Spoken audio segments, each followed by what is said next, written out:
இருக்கின்றான்.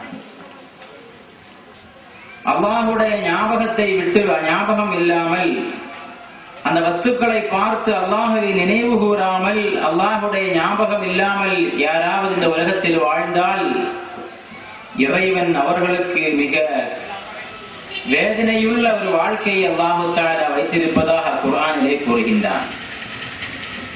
தன்னுடைய இந்த உலகத்தில் உள்ள அத்தாட்சிகளை ஒரு மனிதன் பார்த்து அதன்படி அந்த அத்தாட்சிகளின் மூலமாக படிப்பினை பெறாவிட்டால் நாளை மறுமையில் அவனை அல்லாஹ் குருடனாக எழுப்புவான் என்பதாகவும் அல்லாஹ் சொல்கிறான். وَمَنْ أَعْرَضَ عَنْ ذِكْرِي فَإِنَّ لَهُ مَعِيشَةً ضَنْكًا. என்னுடைய திக்ரை யார் புறக்கணிக்கிறார்களோ فَإِنَّ لَهُ مَعِيشَةً ضَنْكًا, அவனுக்கு மிகப்பெரிய ஒரு கஷ்டமான வாழ்க்கை உண்டு என்பது அல்லாஹ் சொல்கிறான். மட்டுமல்ல, வநஹ்ஷுருஹு யௌமல் கியாமத்தி அஅமா, நாளை மறுமையில் அவனை நாம் குருடனாக எழுப்புவோம். அப்பொழுது குருடர்களாக எழுப்பப்பட்ட அந்த மக்கள் அல்லாஹ்விடத்திலே கேட்பார்களாம். அதையும் அல்லாஹ்வே சொல்கிறான். قال رب لما حشرتني أعمى, அல்லாஹ்வே என்னை நீ ஏன் குருடனாக எழுப்பினாய்? வகது குந்து பசீரா, நான் இந்த உலகத்தில் வாழுகின்ற நாளில் பார்வையுள்ளவனாக இருந்தேனே, என்னை ஏன் குருடனாக நீ எழுப்பினாய் என்று கேட்கின்ற பொழுது அல்லாஹ் சொல்லுவான். قال كذلك أتتك آياتنا فنسيتها وكذلك اليوم تنسى. நம்முடைய அத்தாட்சிகள் உன்னிடத்தில் வந்த பொழுது நீ அதை பார்க்காமல் குருடனாகவே இருந்து விட்டாய். அதன் காரணமாகத்தான் இந்த உலகத்திலும் இந்த மறுமையிலும் நீ குருடனாக எழுப்பப்பட்டாய் என்பதாக அல்லாஹு தஆலா சொல்லுகின்ற அந்த விஷயங்கள் குர்ஆனிலே நாம் பார்க்க முடிகிறது.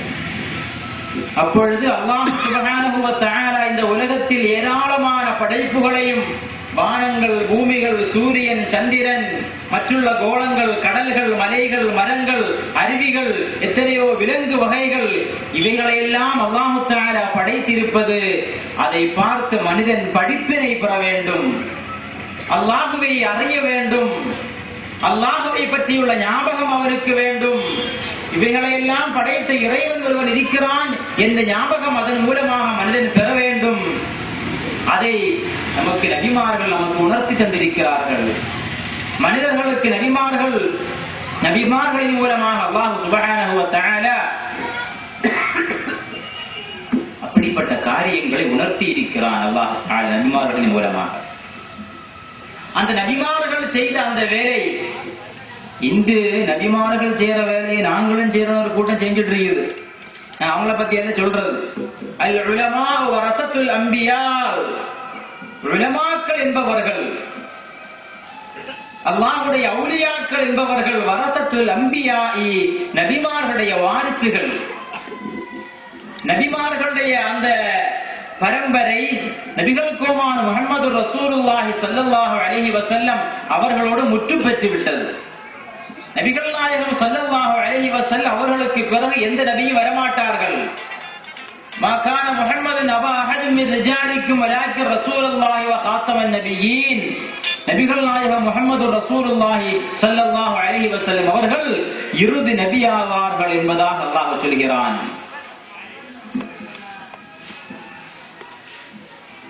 நான் பேசும்போது நீங்க நிச்சயம் பேசணும். எப்படி நீங்க பேசுறது? ஸல்லல்லாஹு அலைஹி வஸல்லம் அவர்களுடைய பெயரை கேட்கும்போது சத்தமாக ஸலவாத்து சொல்லணும். ஏன் தெரியுமா? அப்படியே கேட்டுட்டு இருந்தா தாராட்டு பாடுற மாதிரி இருக்கும். சிலப்போ காற்று வேற அடிக்குது, தூக்கம் வந்துடும். அந்த தூக்கத்தை ஒண்ணு கிடைக்கணும். இருக்கிற அந்த நேரத்துல இல்மும் கேட்கணும். அதன் மூலம் அதை விட ரசூலுல்லாஹி ஸல்லல்லாஹு அலைஹி வஸல்லம் இதுல ஸலவாத் சொல்லி அதனுடைய நன்மையை பெற வேண்டும். ஸலவாத் என்பது எவ்வளவு பெரிய விஷயம். மன் ஸல்லா அலைஹி ஸலாத்தன் வாஹிதா ஸல்லல்லாஹு அலைஹி பிஹா அஸ்ரா. நபிகள் நாயகம் முஹம்மது ரசூலுல்லாஹி ஸல்லல்லாஹு அலைஹி வஸல்லம் சொல்கிறார்கள், என் மீது எவனொருவன் ஒரு ஸலாத் சொன்னால், ஒரு ஸலாத் ஸல்லல்லாஹு அலா முஹம்மத் என்று ஒரு ஸலாத்தின் மீது ஒருவர் சொன்னால் ஸல்லல்லாஹு அலைஹி பிஹா அஷ்ரா, அந்த ஒரு ஸலவாத்திற்காக அல்லாஹ் சுப்ஹானஹு வ தஆலா அவனுக்கு 10 விதமான நன்மைகளை அல்லாஹ் வழங்குகிறான். நாம் சொல்லக்கூடிய ஒரு ஸலாத் என்பதும் அல்லாஹ்வுடைய ஒரு ஸலாத் என்பதும் எவ்வளவு வித்தியாசம். நாம் கோடிக்கணக்கான ஸலவாத்துகளை சொன்னாலும் அல்லாஹ்வுடைய ஒரு ஸலாத்திற்கு அது இணையாகாது, அது ஈடாகாது. ஆனால் அல்லாஹ் தஆலா இந்த ஒரு ஸலவாத்திற்காக 10 ஸலவாத்துக்களை அல்லாஹ் பொழிவதாக சய்யிதுனா முஹம்மது ரசூலுல்லாஹி. கொஞ்சம் பேருக்கு மட்டும் எஃபெக்ட் ஆயிடுது, பாக்கி இனி கொஞ்சம் கூட சார்ஜ் ஏற்றோடைய இப்பதான் எல்லாம் எஃபெக்ட் ஆகும் போல தெரியுது. சிலப்போ அப்படிதான், சில நோய்களுக்கு ஒரு இன்ஜெக்ஷன் போட்டா சரியாயிடும், சில நோய்களுக்கு 2 இன்ஜெக்ஷன் போட வேண்டியது, சில நோய்களுக்கு இன்ஜெக்ஷனை கிட்ட கொண்டு வந்தாலே போதும் நோய் குணமாயிடும். இது இப்போ ஒரு இன்ஜெக்ஷன் போட்டு சரியாகிற மாதிரி தெரியல. சய்யிதுனா முஹம்மது ரசூலுல்லாஹி ஸல்லல்லாஹு அலைஹி வஸல்லம், அதாவது நம்முடைய அஹ்லு சுன்னத்தி வல் ஜமாஅத்துடைய சபைகளுக்கும் அஹ்லு சுன்னத்தி வல் ஜமாஅத்திற்கு மாற்றமாக இந்த உலகத்தில் செயல்படக்கூடிய மற்றுள்ள கூட்டங்களுடைய சபைகளுக்கும் வித்தியாசம் என்ன தெரியுமா? அந்த சபைகளில் ஸலவாத்துடைய சத்தங்கள் கேட்கவே கேட்காது. நீங்க பார்த்து தொழுகைக்கு பின்னாடின்னு சொல்றது இல்ல, ரசூலுல்லாஹி ஸல்லல்லாஹு அலைஹி வஸல்லம் பெயரை கேட்டாலும் ஸலவாத் சொல்றது இல்ல. ஏன் ரசூலுல்லாஹ் நம்மள மாதிரி ஆளுதானே பின்னாடி ஸலவாத் சொல்றது அப்படின்னு அவங்க வாதம். அப்ப நம்முடைய சபைகள் அப்படி இருக்கலாமா? இருக்க கூடாது. சய்யிதுனா முஹம்மது ரசூலுல்லாஹி ஸல்லல்லாஹு அலைஹி வஸல்லம் அவர்களுடைய ஸலவாத்துக்கள் நாம் அதிகமாக சத்தமாக சொல்ல வேண்டும். நபிகள் நாயகம் ஸல்லல்லாஹு அலைஹி வஸல்லம் அவருடைய மீது ஸலவாத்துடைய தனித்தன்மை என்ன தெரியுமா? எந்த ஒரு அமலும் அது ஏற்றுக்கொள்ளப்படுமா படாதா என்பதை நம்ம உறுதியாக சொல்ல முடியாது. ஆனால் சய்யிதுனா முஹம்மது ரசூலுல்லாஹி அவர்கள் மீது சொல்லக்கூடிய ஸலவாத்துக்களை அல்லாஹ் நிச்சயமாக ஏற்றுக்கொள்வான் என்பதாக நபிகள் நாயகம் ஸல்லல்லாஹு அலைஹி வஸல்லம் அவர்களை நமக்கு காட்டி தந்திருக்கிறார். அப்ப அல்லாஹ்வுடைய அவுலியாக்கள் நபிமார்களுக்கு அடுத்தபடியாக இந்த இஸ்லாமிய அந்த மார்க்கத்தை சமூகத்திற்கு எடுத்து சென்றவர்கள் யார் என்று கேட்டால் இறை நேசர்கள், சஹாபா பெருமக்கள், தாபிஈன்கள். நம்ம நினைப்போம் இறை நேசர்கள் அப்படின்னு சொன்னா ஹாஜா முஇன் ஜிஸ்தி ரலியல்லாஹு அன்ஹு, திஃபாஇ ஷேக் ரலியல்லாஹு அன்ஹு, இவர்களை போன்றவர்கள் மட்டும்தான் இறை நேசர்கள் என்று நினைப்போம். இல்ல, சஹாபாக்களும் யார்தான்? இறை நேசர்கள் தான். நபிமார்களுக்கு அடுத்தபடியாக இந்த உலகத்தில் மனிதர்களில் சிறந்தவர்கள் யார்? சஹாபாக்களிலே சிறந்தவர்கள் யார்? குலஃபாவுர் ராஷிதுகள், 4 கலீஃபாக்கள். 4 கலீஃபாவிலும் சிறந்தவர்கள் யார்? சய்யிதுனா அபூபக்கர் சித்தீக் ரலியல்லாஹு தஆலா அன்ஹு. இறை நேசர்களுக்கெல்லாம் தலைவராக விளங்கியவர்கள் சய்யிதுனா அபூபக்கர் சித்தீக் ரலியல்லாஹு தஆலா அன்ஹு. நாம் சொல்ல வந்தது, நபிமார்களுக்கு அடுத்தபடியாக இந்த உலகத்தில் இஸ்லாமிய மார்க்கத்தை பிரச்சாரம் செய்தவர்கள் இறை நேசர்கள். நம்முடைய இந்தியாவை நாம் எடுத்து பார்ப்போம்.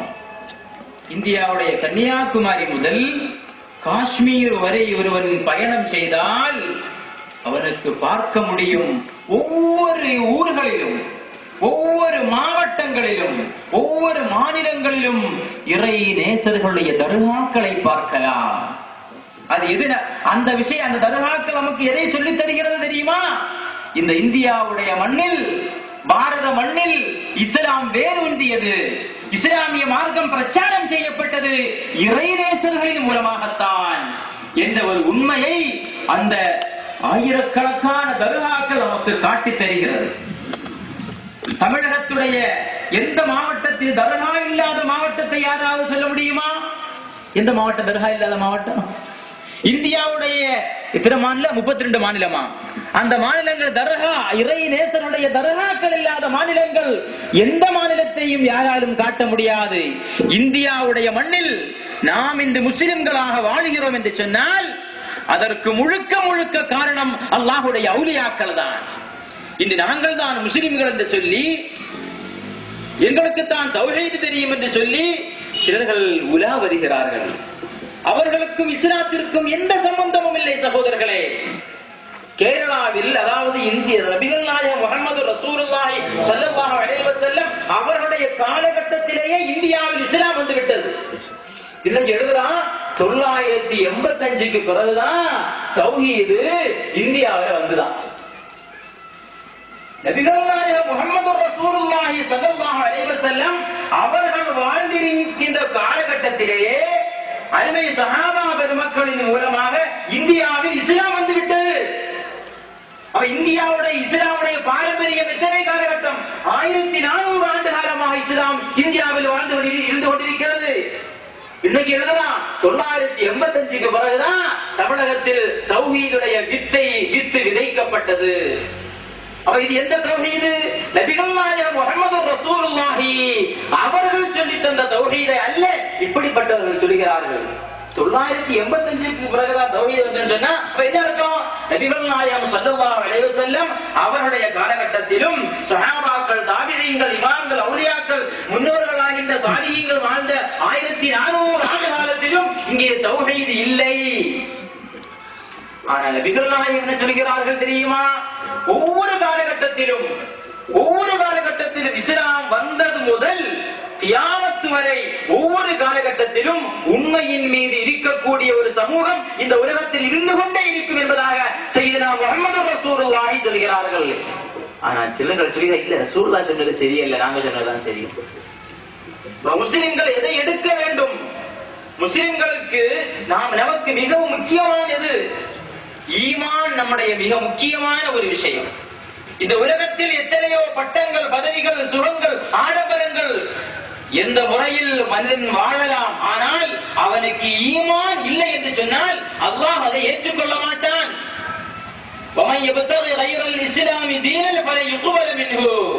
இஸ்லாமிய மார்க்கத்தை ஒருவன் மதமாக, தீனாக ஏற்றுக்கொள்ளாவிட்டால் அல்லாஹ் அதை அங்கீகரிக்க மாட்டான். நாளை மறுமையில் அவன் மிகப்பெரிய நஷ்டவாளியாக மாறிவிடுவான். அப்ப அல்லாஹ் சுப்ஹானஹு வ தஆலா நாளை மறுமையில் வெற்றி பெற வேண்டும் என்று சொன்னால் என்ன வேணும் சொல்றான்? ஈமான் வேண்டும், இஸ்லாம் வேண்டும் என்பதாக சொல்கிறான். இந்த உலகத்தில் எவ்வளவு பெரிய அதிகாரிகளாக இருக்கலாம், எவ்வளவு பெரிய ஆட்சியாளர்களாக இருக்கலாம், அது இந்த உலகத்தோடு முடிந்துவிடும். நாளை மறுமையில போய் தமிழ்நாட்டுடைய முக்கிய முதலமைச்சராக இருந்தேன், என்ன சொர்க்கத்தில் விட்டுருன்னு அத விட மாட்டேன். நான் ஈவனுடைய செக்ரட்டரியா இருந்தேன், என்ன சொர்க்கத்தை விட்டுருந்தா விடுவானா? விட மாட்டேன். நீ முஸ்லிமாக இருந்தாயா, உலகத்தில் வாழும்போது நீ ஈமான் உள்ளவனாக இருந்தாயா என்றால் மட்டும்தான் அவருக்கு நாளை மறுமையில் வெற்றி கிடைக்கும். இந்த உலகத்தில் அவன் முஃமினாக, முஸ்லிமாக, ஈமான் உள்ளவனாக வாழ்ந்திருந்தால் மட்டும்தான் நாளை மறுமையில் அவனுக்கு வெற்றி கிடைக்கும். ஒரு மனிதனுடைய மிகப்பெரிய குறிக்கோள் என்பது அவனுடைய ஈமான் தான். ஆனால் அந்த ஈமானை தான் இன்று முஸ்லிம்களிடமிருந்து பறித்து விட வேண்டும். முஸ்லிம்களை ஈமான் இல்லாதவர்களாக மாற்ற வேண்டும். முஸ்லிம்களை பெயரளவில் முஸ்லிம்களாக வைத்துக் கொண்டு மனதில் மனதை விட்டு ஈமானை எடுத்து விட வேண்டும் என்ற செயலைத்தான் யூத நசாராக்கள் செய்து கொண்டிருக்கிறார்கள். நாம் நன்றாக விளங்க வேண்டும். இஸ்லாமில் உருவான எந்த கூட்டங்களை நாம் எடுத்துக்கொண்டாலும் சரி, இஸ்லாமிய பாரம்பரிய அந்த இஸ்லாமிய சட்டங்களுக்கு, கோட்பாடுகளுக்கு, கொள்கைகளுக்கு, நம்பிக்கைகளுக்கு, செயல்பாடுகளுக்கு மாற்றமாக இதுதான் இஸ்லாம், பாரம்பரிய இஸ்லாம் வேண்டாம் என்று எந்த கூட்டங்கள் சொல்லி ஆராய்ந்து பார்த்தால் அது யூதர்களுடைய கைக்கூலியாகவோ, நசாராக்களுடைய கைக்கூலியாகவோ, ஓரியன்டலிஸ்ட் என்று சொல்லக்கூடிய இஸ்லாமிற்கு எதிராக செயல்படக்கூடிய கூட்டத்துடைய கைக்கூலியாகத்தான் நாம் அவர்களை பார்க்க முடியும். இன்றைய புதிய தலைமுறைகள், நம்முடைய வளர்ந்து வரக்கூடிய தலைமுறைகளுக்கு கழிந்த கால சரித்திரம் தெரிய வாய்ப்பில்லை. இன்று நான் சொல்கிற வஹாபிகள், உதாரணமாக பொதுவாக சொல்லப்படக்கூடிய வார்த்தை வஹாபிகள். பழைய தலைமுறைகள், வயதானவர்களுக்கு விஷயங்கள் தெரியும். யார் வஹாபிகள், எதனால் வஹாபி என்று பெயர் வைக்கப்பட்டது. புதிய தலைமுறைகள் அப்படிப்பட்ட கொள்கைகளை, இஸ்லாமுடைய அந்த சரித்திரத்தை படிக்க வேண்டும். இஸ்லாமிய மார்க்கத்தில் முஸ்லிம்களாக நாம் இருக்கின்ற பொழுது வஹாபிகள் என்ற பெயர் ஒரு குரூப் ஏன் இயங்குகிறது? அந்த பெயர் வர காரணம் என்ன? அவர்கள் நல்லவர்களா கெட்டவர்களா என்பதை நாம் சரித்திரத்தின் மூலமாக நாம் அறிந்து கொள்ள வேண்டும். யார் இந்த வஹாபிகள்? இன்று நாங்கள் தௌஹீதை பேசுகிறோம் என்று சொல்கிறார்கள், நாங்கள் குர்ஆனை பேசுகிறோம் என்று சொல்கிறார்கள். இந்த வஹாபிசத்துடைய அடிப்படை என்ன? இதனுடைய மூளை யாருடைய மூளை என்று பார்த்தால் பிரிட்டிஷ்காரர்களுடைய மூளை. பிரிட்டிஷ்காரர்கள் இங்கிலாந்தில் இருந்து ஒரு காலகட்டத்தில் உலகத்துடைய இஸ்லாமிய நாடுகளுக்கு பல ஒற்றர்களை அனுப்பினார்கள்.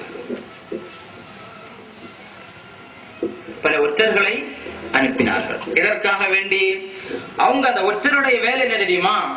அந்த ஒற்றர்கள் இஸ்லாமிய நாடுகளுக்கு சென்று,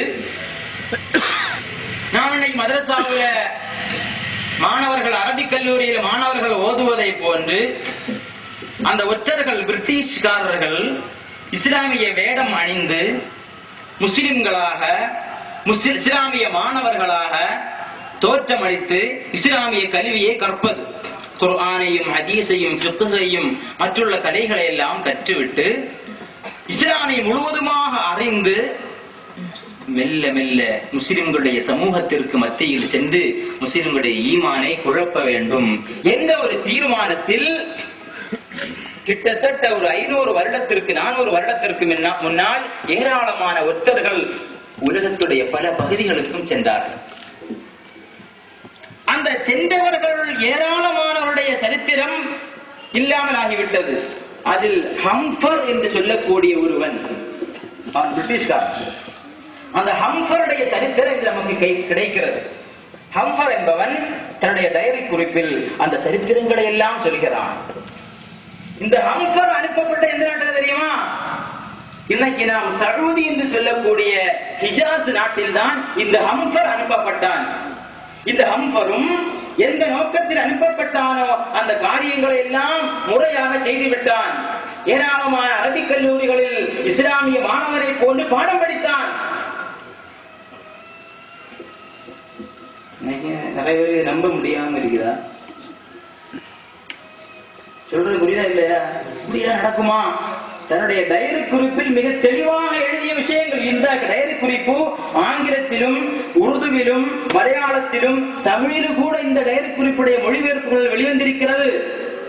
இந்த ஹம்பர் சவுதி என்று சொல்லக்கூடிய அன்றைய ஹிஜாஸில் தன்னுடைய வேலைகளை எல்லாம் செய்து கொண்டிருந்தான்.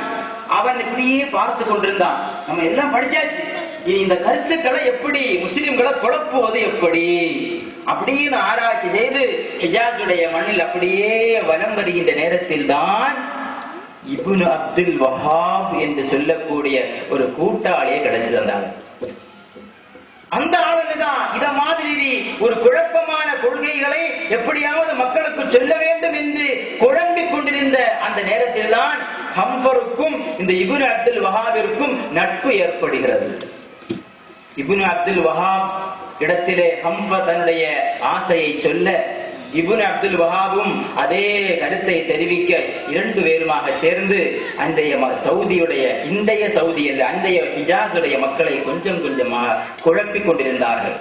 அந்த காலகட்டத்தில் தான் இப்னு சுஊத் என்று சொல்லக்கூடிய ஒரு மன்னன், ஒரு குறுநில மன்னன், இன்றைய சவுதி என்று இன்றைய சவுதிக்கு ஏன் பேர் வருகிறாம சொல்றோம்? இப்னு சுஊத் என்று சொல்லக்கூடியவன் ஒரு குறுநில மன்னன். சின்ன ஒரு கிராமத்துல கட்ட பஞ்சாயத்து நடத்திட்டு இருந்த ஆளு. அந்த ஆளுக்கு என்ன செய்யணும் தெரியுமா? ஹிஜாஸா இந்த மக்காவையும் மதீனாவையும் தன்னுடைய ஆட்சிக்கு உள்ளால் கொண்டு வர வேண்டும், தன்னுடைய இந்த ஆட்சியை விரிவாக்க வேண்டும், மிகப்பெரிய சாம்ராஜ்யத்திற்கு நான் அரசனாக வேண்டும் என்ற ஒரு எண்ணத்தை இப்னு சுஊத் கொண்டிருந்த அந்த நேரத்தில் தான் இப்னு அப்துல் வஹாபுடைய அங்க அவருடைய கடைசி ஒரு கட்டத்தில் சுருக்கமாக சொல்கிறேன், இப்னு சுஊத் என்ற அந்த குறுநில மன்னனும் இப்னு அப்துல் வஹாபும் சேர்ந்து ஒரு மிகப்பெரிய சூழ்ச்சியை செய்கிறார்கள். கடைசியில் என்ன ஆச்சு தெரியுமா? மக்கா மதீனா உள்படக்கூடிய ஹிஜாஸுடைய அந்த மண்ணில் ஒரு அஹ்லுஸ் சுன்னத் வல் ஜமாஅத்துடைய இஸ்லாமுடைய பாரம்பரிய முறையில் கொள்கையுள்ள ஒரு மன்னர் ஆட்சி நடத்தி கொண்டிருந்தார். அந்த இடத்தில் ஒரு அந்நிய நாட்டில் ஒரு படை சென்று எப்படி தாக்குமோ அதே போன்று இந்த இப்னு சுஊதும் இப்னு அப்துல் வஹாபும் சேர்ந்த ஏராளமான படைகள் மக்காவிற்கும் மதீனாவுக்கும் உள்ளால் புகுந்து அங்குள்ள முஸ்லிம்களை கொலை செய்தார்கள். நூற்றுக்கணக்கான ஆளுங்களை கொன்றார்கள். சஹீஹுல் புகாரி அடக்கமுள்ள ஏராளமான ஹதீஸ் கிரந்தங்களை தீயிலிட்டு கொளுத்தினார்கள். வாங்கு சொல்லிக் கொண்டிருந்த முஅத்தினை கூட தங்களுடைய ஆக்கிரமிப்பிற்கு ஆளாக்கினார்கள். நபிகள் நாயகம் முஹம்மது ரசூலுல்லாஹி ஸல்லல்லாஹு அலைஹி வஸல்லம் அவர்கள் மீது சொல்லப்படக்கூடிய ஸலவாத்து கிதாபுடைய தொகுப்புகள், ஏராளமான தொகுப்புகளை தீயிலிட்டு கொளுத்தினார்கள் இந்த வஹாபிகள். கடைசியில் அந்த ஹிஜாஸ் என்கிற பெயர் மாற்றப்பட்டது. அந்த மொத்த நாட்டிற்கும் அல் மம்லகத்துல் அரபிய்யத்து ஸுஊதியா என்ற அந்த இப்னு ஸுஊதுடைய பெயர் அடங்கக்கூடிய அந்த பெயரை அந்த நாட்டிற்கு அந்த இப்னு ஸுஊத் வைத்தார். அப்படித்தான் சவுதி அரசாங்கம், சவுதி நாடு வஹாபிய நாடாக மாறியது. ஆனால் உண்மை என்ன? நபிகள் நாயகம் முஹம்மது ரசூலுல்லாஹி ஸல்லல்லாஹு அலைஹி வஸல்லம் அவர்களுடைய காலம் முதல் கிட்டத்தட்ட ஹிஜ்ரி 1150 வரை, ஹிஜ்ரி 1150 வரை அஹ்லுஸ் சுன்னத்தி வல் ஜமாஅத்துடைய அடிப்படையில் தான் சவுதி நாடு இயங்கிக் கொண்டிருந்தது. 250 வருடங்களாகத்தான் இன்று அஹ்லுஸ் சுன்னத்தி வல் ஜமாஅத்திற்கு மாற்றமான முறையில் சவுதியுடைய அரசாங்கம் அரசு நடத்தி கொண்டிருக்கிறதே தவிர இஸ்லாம் என்பது இன்றுள்ள சவுதியுடைய கொள்கை அல்ல. இருந்தாலும் இப்படி சவுதியுடைய மண்ணில் வஹாபிச ஆட்சி நடந்தாலும் கூட அந்த நாட்டுடைய ஏராளமான மக்கள், இன்னும் சொல்ல போனால் பெரும்பான்மையான மக்களும் அஹ்லுஸ் சுன்னத்தி வல் ஜமாஅத்தை சார்ந்தவர்கள் தான். இப்ப வஹாபிகள் என்ற பெயர் இன்று சிலர்களுக்கு ஏன் சாட்டப்பட்டது, ஏன் சூட்டப்பட்டது என்று சொன்னால், மக்காவில் முஸ்லிம்களை கொலை செய்து மக்காவையும் மதீனாவையும் கொள்ளையடித்து தங்களுடைய ஆட்சிக்கு உட்படுத்திய அந்த இப்னு அப்துல் வஹாபுடைய கொள்கையை பின்பற்றியவர்களுக்கு தான் வஹாபிகள் என்று சொல்கிறார்கள். அல்லாம அவர்களுக்கும் இஸ்லாத்திற்கும் எந்த சம்பந்தமும் கிடையாது. அந்த இப்னு அப்துல் வஹாப் சவுதியுடைய மண்ணில் அப்படிப்பட்ட மோசமான கொள்கைகளை சொன்ன போதும் அந்த இப்னு அப்துல் வஹாபுடைய தாயாரும் தந்தையும் தன்னுடைய உஸ்தாதும் எல்லா நபர்களும் இப்னு அப்துல் வஹாபை மிக மிக கண்டித்தார்கள். உன்னுடைய கொள்கை சரியல்ல, உன்னுடைய போக்கு சரியல்ல, உன்னுடைய செயல்பாடு சரியல்ல என்பதாக எவ்வளவோ கண்டித்த பிறகும், எவ்வளவோ திருத்திய பிறகும் அவர் மாற தயாராகவில்லை. நான் சொன்ன சம்பவங்கள் அறிகிறதா இல்லையா? இது சவுதி அரசாங்கம் தன்னுடைய அரசாங்க பாட புஸ்தகத்தில் இந்த விஷயங்களை எல்லாம் இன்று சவுதி நாட்டில் பாடம் படிக்கக்கூடிய மாணவர்களுக்கு சொல்லிக் கொடுக்கிறது. தாரீகுல் மம்லகத்துல் அரபிய்யத்து ஸுஊதியா என்ற ஒரு புஸ்தகத்தை பாடநூலாக ஆக்கி அந்த சவுதி நாட்டு மக்களுக்கு இதை சொல்லிக் கொடுக்கிறது. சவுதியில் மக்பராக்கள் இல்லை, தர்காக்கள் இல்லை என்று சொல்வார்கள். எப்படி சில கபர்கள் இல்லாமலானது? இந்த இப்னு அப்துல் வஹாபும் இப்னு ஸுஊதும் சேர்ந்து அங்குள்ள எல்லா தர்காக்களையும் எடுத்து தரைமட்டமாக்கினார்கள். அல்லாமல் சவுதியில் ஆண்டாண்டு காலமாக தர்காக்கள் இருந்து வந்தன. இன்னைக்கும் சவுதியில் தர்கா இருக்கா இல்லையா? உலகத்திலே மிகப்பெரிய தர்கா எங்க இருக்கிறது? எங்க இருக்கிறது? சுப்ஹானல்லாஹ், மதீனத்துல் முனவ்வரா. உலகத்திலே மிகப்பெரிய தர்காவே எங்கதான் இருக்குது? நபிகள் நாயகம் முஹம்மது ரசூலுல்லாஹி அவர்களுடைய ரவுதா தான் உலகத்தில் உள்ள தர்காக்களிலே மிகப்பெரிய தர்கா. பின்ன எப்படி சவுதியில தர்கா இல்லைன்னு சொல்ல முடியும்? பச்சை குப்பா பாருங்க, அந்த பச்சை குப்பாவை ஒருவன் பார்த்து விட்டான் என்று சொன்னால் சய்யிதுனா முஹம்மது ரசூலுல்லாஹி அவர்களின் மீதுள்ள அந்த மஹப்பத், எத்தனையோ கவிஞர்கள், எத்தனையோ ஆசிக்கியங்கள் அந்த பச்சை குப்பாவை பார்த்தவுடன் ஹபீபு முஹம்மது ரசூலுல்லாஹி அவர்கள் மீதுள்ள அந்த நேசத்தின் காரணமாக நபிகள் நாயகத்தை புகழ்ந்து கவிதை பாடுகிறார்கள். வஹல்லில் குப்பாத்தில் கத்ரானி குப்பாத்தி சய்யிதுல் கௌனைனி அஃதல குர்ரத்தில் ஐனைனி. கழிந்த ஒரு 5 வருடங்களுக்கு முன்னால் வஃபாத்தான குண்டூர் உஸ்தாத் என்று சொல்லக்கூடிய கேரளாவில் வாழ்ந்திருந்த மிகப்பெரிய ஆஷிக் சய்யிதுனா முஹம்மது ரசூலுல்லாஹி ஸல்லல்லாஹு அலைஹி வஸல்லம் அவர்களை அளவு கடந்து நேசித்த மிகப்பெரிய ஆஷிக் அவர்கள் அந்த பச்சை குப்பாவை வர்ணித்து கவிதை பாடுகிறார்கள். வஹல்லில் குப்பத்தில் ஹத்ராஇ குப்பத்தி சய்யிதில் கௌனைனி அஃவல குர்ரத்தில் ஐனைனி மௌலாய ஸல்லி வஸல்லிம் தாயிமன் அபதா அலா ஹபீபிக ഖൈറിൽ ഖൽഖി കുല്ലിഹിം. இந்த சரித்திரங்களை நாம் வாசிக்கின்ற பொழுது சவுதியில் அதில்